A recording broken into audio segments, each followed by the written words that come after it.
गोश्त खोर मौलाना गोश्त खाते हैं और स्टेजों पर चिल्लाते हैं। मैंने जवाब में कहा अल्लाह का बड़ा शुक्र है गोबर खोर तो नहीं है। अल्लाह का बड़ा शुक्र है हम गोबर को कोहे नूर कहने वाले तो नहीं है। अल्लाह ने दूध पीने वाली कौम में पैदा किया है, पेशाब पीने वाली में नहीं। नारे की बात है। मैंने किसी जगह तकरीर किया तो मुझे छेड़खानी कर रहे थे, हमारे दीन से कोई ताल्लुक नहीं। मैंने किसी छोटे दज्जाल के बारे में कहा तो उन्हें बड़ी लग गई थी। आज की तकरीर फिर वो सुन रहा होगा। साहब मैं कहता हूँ, मुझे उन्होंने मैसेज में कहा है गोश्त खोर मौलाना, गोश्त खोर मौलाना गोश्त खाते हैं और स्टेजों पर चिल्लाते हैं। मैंने जवाब में कहा अल्लाह का बड़ा शुक्र है गोबर खोर तो नहीं है। अल्लाह का बड़ा शुक्र है हम गोबर को कोहे नूर कहने वाले तो नहीं है। अल्लाह ने दूध पीने वाली कौम में पैदा किया है, पेशाब पीने वाली में नहीं। नारे तकबीर, नारे रिसालत, नारे हैदरी। मेरे अजीजों, ये कोई बात लतीफे की नहीं है और ना ही छेड़खानी की बात है। मैं उनसे कहता हूँ हमें छेड़ो मत, हम अपने नबी की बात करते हैं, हम अपने नबी की बात करते हैं। और जहाँ फिर तुम छेड़ोगे तो फिर हम अपने तौर पर जवाब भी देते रहेंगे इंशाअल्लाह। इसलिए कि अपनी अपनी किस्मत की बात है।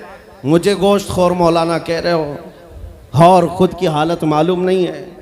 अल्लाह करीम का शुक्र है कि हमने दुनिया में देखा है गोश्त खाने वाला भी शेर ही हुआ करता है और गोबर खाने वाला सूअर तो नहीं है।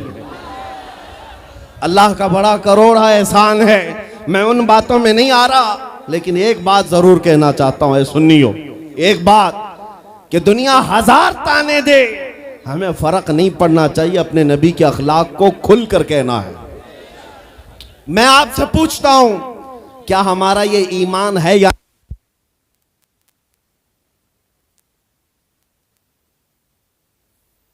हमारा ये ईमान है या नहीं कि मेरा खुदा सच्चा है, हमारा नबी सच्चा है, हमारा दीन सच्चा है, कुरान सच्चा है। जब तुम्हारा यकीन है कि मेरा खुदा सच्चा, मेरा दीन सच्चा, मेरा कुरान सच्चा, मेरा नबी सच्चा, तो फिर मेरे अजीजों सर झुकाकर नहीं सर उठाकर जियो। और तुम्हें हुजूर अकरम सल्लल्लाहु ताला अलैहि वसल्लम के अखलाक पर कभी शर्म नहीं आनी चाहिए।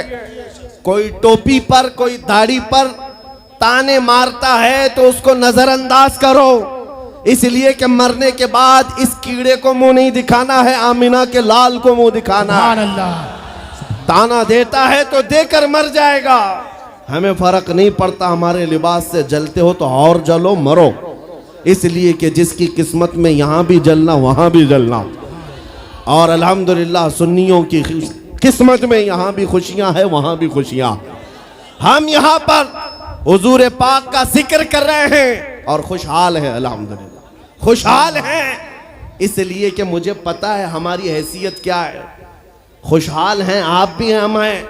ये छोटी मोटी शिकायतें तो सब करते हैं आप, कि बीमारी है, घर में खाना पानी नहीं है, धंधा नहीं चल रहा है, बिजनेस नहीं चल रहा है, सब लॉस में है, जॉब नहीं है, सब शिकायतें तुम्हारी है, हमें पता है। मेरे अजीजों, हम तो बार बार ये रोना रोते हैं, हम बड़ी कमज़ोर कौम हैं, हम बड़ी कमज़ोर कौम हैं, हम बड़ी कमज़ोर कौम हैं। लेकिन मीडिया के दज्जाली कुत्ते बार बार भौंक भौंक कर बताते हैं तुम कुछ हो, तुम कमज़ोर नहीं हो। 24 घंटे हम पर डिबेट होता है कि नहीं होता है? कुल मिलाकर हम पर ही डिबेट। अरे मियाँ, यहाँ तो इलेक्शन भी कैंपेनिंग के लिए हम ही हम हैं। हमारे मुद्दे को लेकर के ही सबको लड़ाना है, सबके दरमियान। मैं आपसे ये कहता हूँ, ये बातें यूं ही नहीं, वो बार बार तुम्हें भौंक कर बता रहे हैं तुम कुछ हो, लेकिन तुम कहते हो नहीं मैं कुछ नहीं हूं, हम कमजोर हैं। वो कहते हैं नहीं कमजोर नहीं, तुम कुछ हो। एक तरफ तो कहते हैं कुछ नहीं है, सब बिखरे हुए लोग हैं, पंचर पुत्र भी कहते हैं। लेकिन फिर हम उनसे कहते हैं मियाँ पंचर पुत्र है तो 24 घंटे डिबेट हम पर क्यों करते हो? डर किस बात का है? किस बात का डर है? क्या दूसरी और कौमें नहीं है जिसको निशाना बनाओगे? अरे 70 कौमें मौजूद हैं, लेकिन हमें पता है तुम्हारी आंखों में अगर कोई चुभता है तो गुलाम मुस्तफ़ा ही है, इसलिए कि उन्हें भी तारीख पता है। ये अगर निकल पड़े हैं सहरा से बगैर चप्पल के पैबंद लगे कपड़ों से तो कैसर और किसरा को भी धूल चटा सकते हैं। वह दुनिया की सुपर पावर ताकतों को घुटने टेकने पर मजबूर करने वाली कौम वो उमर बिन खत्ताब के शागिर्द थे, सहाबाए कराम थे। दुनिया को तारीख पता है कि ये जिस दिन पढ़ने लग गए खालिद बिन वलीद को, जिस दिन ये पढ़ने लग गए सलाहुद्दीन अय्यूबी को, जिस दिन इनको कोई कहने लग गया कि तुम्हारा कोई शिहाबुद्दीन गौरी भी था, तुम्हारा कोई औरंगजेब भी था, तो फिर ये मुर्दा और मुरझाई हुई कौम दोबारा उठने लग गई तो अच्छे अच्छों की नींद हराम हो सकती है। इसीलिए कहा जाता है मुसलमानों के मोहल्ले में नशा बांटो, मुसलमानों को नशा करवाओ, नशा बेचने वाले यही, नशा करने वाले यही, इसलिए कि ये जब तक नशा में रहेंगे हम सुकून से रहेंगे, और जिस दिन ये उठ गए तो दूसरों के सुकून के लाले पड़ जाएंगे। इसलिए मेरे अजीजों, मैं तुम्हें बेदार करने के लिए आया हूं और दुनिया की नजरों में खटकता रहूंगा, लेकिन मेरे पास जितना भी वक्त मौजूद है मैं खामोश नहीं रहूंगा इंशाअल्लाह अज़ीज़। कल को भी अगर मेरी फांसी हो जाए मुझे इस बात की परवाह नहीं है, दुनिया से जाएंगे। हमारे एक के मर जाने के बाद उन कुत्तों से कहता हूं कि इसको ये मत समझ लेना कि इस्लाम खत्म हो जाएगा। मुझ जैसे 1000 कट भी जाएं तब भी हम नारा यही लगाएंगे, इस्लाम जिंदा होता है हर करबला के बाद। नारे तकबीर, नारे रिसालत, शहंशाह खिताबत, शेरे हिंदुस्तान सलमान मुफ्ती सलमान हजारी साहब किबला। सुभान अल्लाह, सुभान अल्लाह। मेरे अजीजों, बात आज ईमान की है। मैंने आज तक किसी तकरीर में किसी को असलहा उठाने की बात नहीं की, मैंने कभी किसी को बंदूक बारूद चाकू तलवार की बात नहीं की, और ना ही हमें जरूरत है। मेरे अजीजों, हम तो चाहते हैं कि तुम इश्क रसूल का जामा पहन लो, हुजूर की मोहब्बत का लिबास पहन लो। मेरे अजीजों, चाकू ब्लेड भी उठाने की जरूरत नहीं, तुम्हारे चलते फिरते देखकर कितने कीड़े फना हो जाए। हाँ, सिर्फ तुम्हारी चलत फिरत से कई कुत्ते नालियों में मर जाएं। सबको समझ में आती है बात। और जिन लोगों ने मुझसे पूछा था बार बार आप कुत्ते किसको कहते हैं, मैंने कहा कोई सुन्नी मुझसे पूछा ही नहीं, किसी ने मुझसे पूछा ही नहीं। ये सारी तकरीरें सुन रहे हैं, आपने पहले ही पूछा तो कहीं ऐसा तो नहीं कि जख्म पर जाकर बात लगी हो। खैर मेरे अजीजों, आपको मैं बारहा बेदार इस बात के लिए करना चाहता हूं, हुजूर के अगर गुलाम हैं तो पूरे गुलाम बनो, पूरे गुलाम।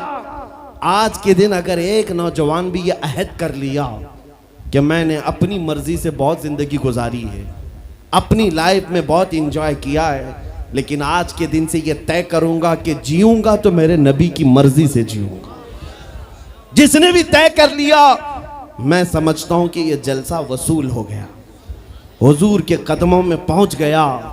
मैं बताओ ए नौजवानों, बचा क्या है हमारी जिंदगी में और क्या बाकी है? क्या चाहिए तुम्हें? पूरी दुनिया तुम नाक रगड़ रगड़ कर हासिल कर भी लिए तो एक दिन तो मौत आनी है, एक दिन तो दुनिया से जाना है, सारी दौलत छोड़कर जाओगे, इस बात पर सबका यकीन है। तुमने खुद अपने हाथों से कितने मुर्दे दफनाए, तुमने कितने लोगों की कब्रों को खुद अपने हाथों से बंद किया।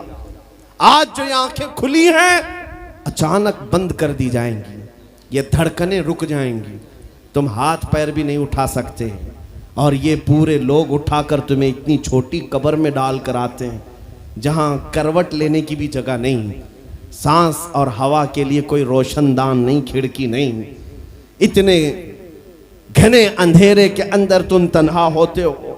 उस कब्र के मुतालिक सोचो, वहां मुनकर नकीर जिसके बारे में पूछ रहे होंगे वो ताजदार मदीना की जात हो।